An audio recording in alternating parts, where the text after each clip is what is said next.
Welcome to edit your soul. آج اپنی ہدایت رہنمائی کے لیے دیکھیں گے پیدائش کی کتاب اور اس کا 9واں باب۔ اور خدا نے نوح اور اس کے بیٹوں کو برکت دی اور ان کو کہا کہ بارآور ہو اور بڑھو اور زمین کو معمور کرو، اور زمین کے کل جانداروں اور ہوا کے کل پرندوں پر تمہاری دہشت اور تمہارا رعب ہوگا۔ یہ اور تمام کیڑے جن سے زمین بھری پڑی ہے اور سمندر کی کل مچھلیاں تمہارے ہاتھ میں کی گئیں۔ ہر چلتا پھرتا جاندار تمہارے کھانے کو ہوگا، ہری سبزی کی طرح میں نے سب کا سب تم کو دے دیا، مگر تم گوشت کے ساتھ خون کو جو اس کی جان ہے نہ کھانا، میں تمہارے خون کا بدلہ ضرور لوں گا۔ ہر جانور سے اس کا بدلہ لوں گا، آدمی کی جان کا بدلہ آدمی سے اور اس کے بھائی بند سے لوں گا۔ جو آدمی کا خون کرے اس کا خون آدمی سے ہوگا، کیونکہ خدا نے انسان کو اپنی صورت پر بنایا ہے۔ اور تم بارآور ہو اور بڑھو اور زمین پر خوب اپنی نسل بڑھاؤ اور بہت زیادہ ہو جاؤ۔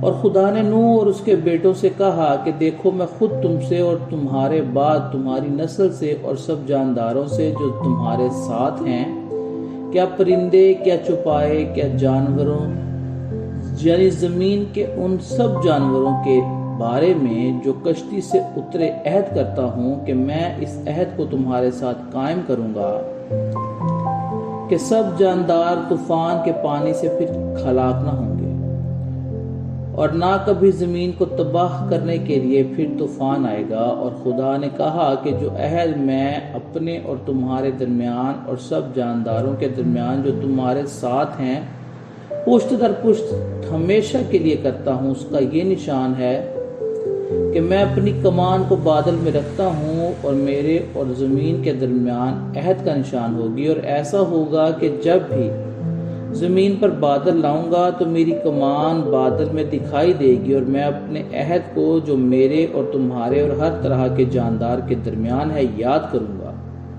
اور تمام جانداروں کی ہلاکت کے لیے پانی کا طوفان پھر نہ ہوگا، اور کمان بادل میں ہوگی، اور میں اس پر نگاہ کروں گا تاکہ اس ابدی عہد کو یاد کروں جو خدا کے اور زمین کے سب طرح کے جانداروں کے درمیان ہے۔ پس خدا نے نوح سے کہا کہ یہ اس عہد کا نشان ہے جو میں اپنے اور زمین کے کل جانداروں کے درمیان قائم کرتا ہوں۔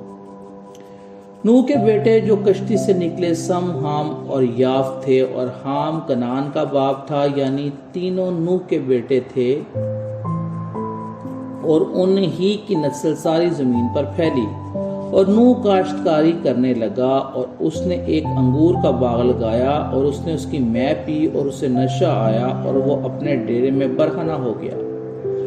اور کنعان کے باپ حام نے اپنے باپ کو برہنہ دیکھا اور اپنے دونوں بھائیوں کو باہر آ کر خبر دی۔ تب سم اور یافت نے ایک کپڑا لیا اور اپنے کندھوں پر دھرا اور پیچھے کو الٹے چل کر گئے اور اپنے باپ کی برہنگی ڈھکی۔ سو ان کے منہ الٹی طرف تھے، انہوں نے اپنے باپ کی برہنگی نہ دیکھی۔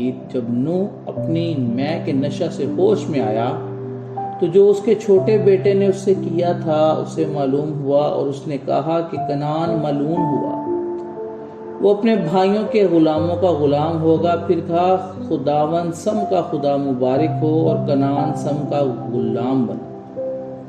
خدا یافت کو پھیلائے کہ وہ سم کے ڈیروں میں بسے اور کنعان اس ملک میں ہو۔ اور طوفان کے بعد نوح 350 برس جیتا رہا، اور نوح کی کل عمر 950 برس کی ہوئی، تب اس نے وفات پائی۔ خداوند کے زندہ پاک کلام کے پڑھے اور سنے جانے پر اس کی خاص برکت ہوئی۔